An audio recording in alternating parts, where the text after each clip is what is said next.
We're back. That's good. Yeah. Now this is the one you really want to hear. Yeah. Oh, I did forget to say a shout out to Ricky. Yeah. And Circle. Yeah, man. Kangaroo. Yeah. Oh, no, Circle K. Circle K. That's what I said. Great rocking song right here. That's a little Willie Dixon. I told Hooper you knew these Willie Dixon? These bands. And these names. Huh? And these names. Like, do you know that he couldn't name more than 2 black blues gospel, but he knew, he was enamored with me telling him that people like everybody from Sabbath to Paul McCartney to Plant are these guys from some of these bombed out old industrial areas of England and Europe, you know, and they were influenced by black blues gospel with people like Muddy Waters and things like that. And he was enamored by that. And I said, look, even Jagger, all of the Stones, they were just. This is a good bass line here. Yes, it is. Yeah. Yes. You wanted to read about the. Oh yeah. See, it starts at the top. I mean, it's really long. I'm not going to bore everybody. So up there in the. Oh wow. Read all the stuff. What? Oh my God. I did not do that now. Oh, there's some in the freezer. Oh shit. Well, read on, McDuck. Oh, you want me to go ahead and read it? Might as well. Oh, let me take a big drink. Bro. So guys, this is what the Rolling Stone Record Guide. This is what Rolling Stone Record Guide Bible says about Foghat. By the way, they're giving out listen to that, this is Chevy. 2 and 3 stars to their albums. Well, what about Foghat Live? I give it 5. Foghat Live, they gave 3. I give it 5. Yeah, I give it 5. Yeah. I agree. I told you earlier this is a 4 or 5 one. All right, anyway, one sun-baked stadium day, I saw Foghat flash the weapon that's made it a top middle American rocket tracks. Chuck Berry simplified and amplified into a blood-going torrent of chunky rhythms. The band's style hasn't really changed over the course of 8 albums. Yeah. Rather, it attacks have become more sharply defined and the songwriting has improved. The band's appeal nonetheless rests on its particularly strong tunes. The rest of the album invariably reveals a wide gap in quality. The live show is a predictable batch of them from Night Shift's Driving Wheel to the title tunes from Food for the City and Rock and Roll Outlaws. Foghat scored an instant FM hit with the whining wah-wah treatment of Willie Dixon's I Just Want to Make Love to You, hence a tune that essentially defines that style. Like Savoy Brown, from which 2 of the players came. Foghat's method in comparable to a meat and potatoes fighter who aims for the gut. Oh wow! The emotions of the tune are inevitably subservient to the big metallic beat brings in the kids. See? Yup. Consequently, while Foghat lacks the sense of humor to be one of Chuck Berry's best interpreters, it'll never be the worst. Rock and Roll Outlaws is the most successful LP here. Yet the qualitative differences between the live show and the records is lost in translation to the stage album. The other albums have highlights, but they're just too much retread here and not enough inspiration. Yeah. Wow. I think they're better live. I feel like that they may have lost steam in the studio, but live, they're always on point. Wide open, yeah. Exactly. But, I agree. But that Driving Wheel, that's a really good song. It is. Play that on the ride, yeah. Oh, good thing. I can't remember what record that's from. I might not know that song. Wow, this is It's called Driving Wheel. Yeah, Driving Wheel. That's a rock and roller, yeah. Well, what record that came from? Yeah. It's worth looking for. Yeah. There, Oh my Jack. God! See now, this is making me scared to open this one. Did this one come out of the freezer too? Yeah, it froze pretty fast. Just leave it on the counter and just leave it. Let it. It got cold quick. We're good. Huh? Mine's not doing that. Well, mine might have been in there closer to the whatchamacallit. By the way, yours didn't do that bad. I've often wanted to ask you, how close of a time did Weasel open up his beer after the big shake-up? Well, no. Did it actually get to spew on him? Sure it did. Oh, really? Well, You can about guarantee that really it was that close. Well, Good, because I often wondered, did it sit there for a while Oh, and then no. suds down before you opened it up? no, the first time, and then when it came, Yeah, because you redid it. I did it twice because it came up with John's key. That's again, I'm sure you know. It wasn't too No, far. no, actually, John came up here and opened it up. Then the second time when Mavis's friend was here, John pulled up and Mavis walked up and opened it. So, but anyways, no, it was. I'm gonna hear. Well, you know, the thing is, you know, you had to wait like a half hour, like half hour, 35 minutes for John to come by. So, you know, he was damn well thirsty.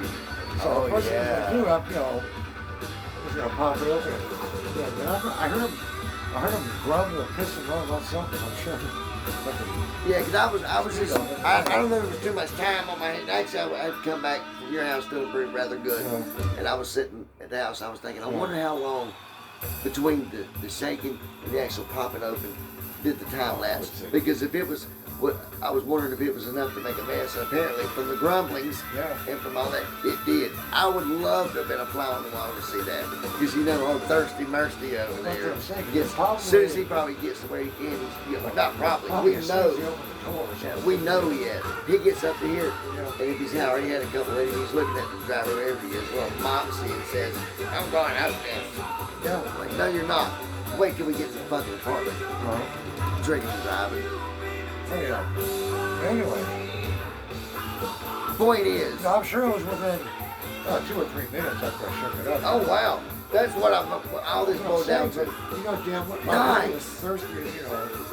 And see, with a drink like this, it's not just a soda. You shake one of these up, you give it a good 2 or 3 minutes for the carbonation to reach maximum pressure. Right. That's when he said, and then it's as weak as he is at the time. It probably took all the fiber of his being to open it up. Oh, yeah. Which I don't know, Hercules over here carrying that countertop proved us wrong.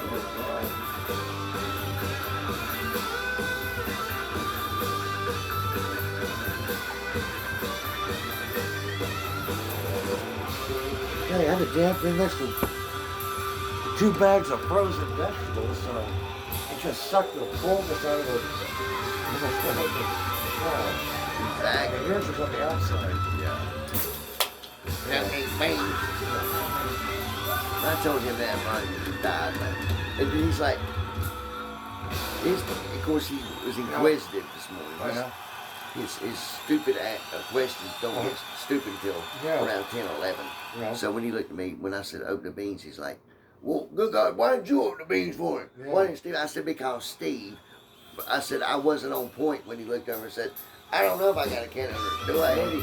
I said, I wasn't thinking at the time. And then that opened the door, what you drinking? And I'm like, man, I finagle over all that. And I said, instead of being on point, quick to the draw, stupid me said, I don't know, let me go check. Well, I might as well go get it. Right. And I didn't tell him that. Here's what he knows. He knows that apparently I was smoking a cigarette. The acid had gotten long and I didn't know about it. And I said, Ronnie, right as I was trying to help this poor drunker down, my acid fell down into it. You know what he said? Look, God, I just shook it up a little bit. He wouldn't know no difference. As dirty as he is. Wow. Yeah. He said, because he said, I wouldn't let you fuck in up either. I said, yeah, hints from a man locking up the toilet paper. I'm not surprised he's not listening to you. Yeah. I'm the only one to heal out. Like he told me the other day, apparently it was a milestone pass, but yet I missed this. Listen to this guy's true story. I'm sitting around, and you would have thought that a milestone out of the great Hooper's past had scored, and it was with a white kid like me. Because he looked over, we had gotten, Mike hadn't asked him for any burger that day, but Cavalier Ronnie said, "You want one of them burgers?" I said, "Yeah." So he walks over there and he tells Mike's girlfriend, "I mean, it's Hooper, it's Hooper. You know, Eddie's over there, I'm over here to get us our free burgers." Oh, yeah. So they load us up. When he gets back, sits down. Apparently, what the milestone was, when he looked at me and said, "Eddie, you know that bag of condiments I got in the refrigerator?" He has a bag of his own personal smorgasbord of everything you need. Go get us some ketchup, whatever sauces you want out of it.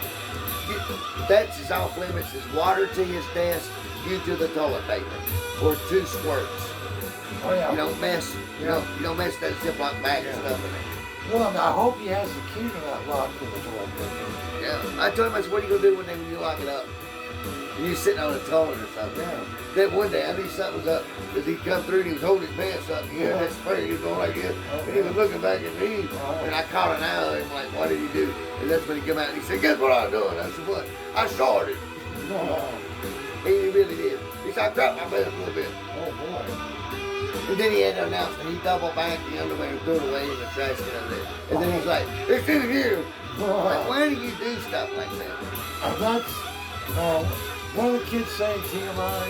He's worried about me saying too much. He's not worried about me saying too much to the customer. But he's always worries about who he brings over and whether they can interact normal. The same man is throwing his underwear away and hollering at me, want me to know where it's at. And who is that across the street? You know, that same man is afeared of me interacting with customers because he thinks I'm gonna make him look like a buffoon. Yeah. As we roll up, he tells the people from that, I'm not gonna say their names, from the racing place, "Look at that old 65 pressure was over there." Meanwhile, our behemoth, but they run like a champ today, man. Change that stuff out. Here's why I like it. It's easy for me to move around. Like, he was sitting in the lawn furniture. The one that we found up yesterday. Yes, yeah. That's smaller. Yeah, bless his heart, man. He said he had to. And that's his original one. Yeah. He bought 97. No. 94. 94. It was like 6 months before he ever even had thought about buying it, or had even purchased the KFC. Right, because he bought that.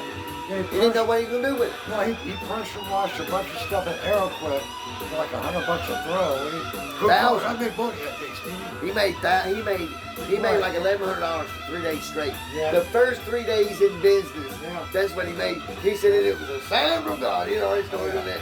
And like, he's been on ever since. Yeah. He never made quite like money. Like, he's made good money before. Well, he quits goofing around, and as the day goes on, the price is lower. That's what I'm telling you. And look, the other day he was so happy. Like, he realized, like, I would make these little interject statements like, "Man," listen, I said, like, I wouldn't say that, and all of a sudden I'd say, "Hey, you go around here and get a cracker, man. Where's the keys at?" He's like, "What for?" I said, "Because I'm thinking about going ahead and hurry up and getting this butt knocked out for the detail." I just started detailing it, washing it, and by the time you get back, I said, "Have to drive down to our wax it. Go be back when you get the tires done." With the key fobs over there, as he got back, I was applying the wax to the first part of the hood and was already on the right quarter panel. Right there by the rocker arm, getting it done, because he can't do rocker arms. So, I'm going over there. He's like, rocker panel? I'll be rocker panel, sorry. Yeah. He's like, and he rocker could, arms here. yeah, rocker panel. And when he come back, he's like, "Look, I go get the order for the hood," and I always say the hood for him. Oh yeah. We'll take a break real quick and we'll be right back.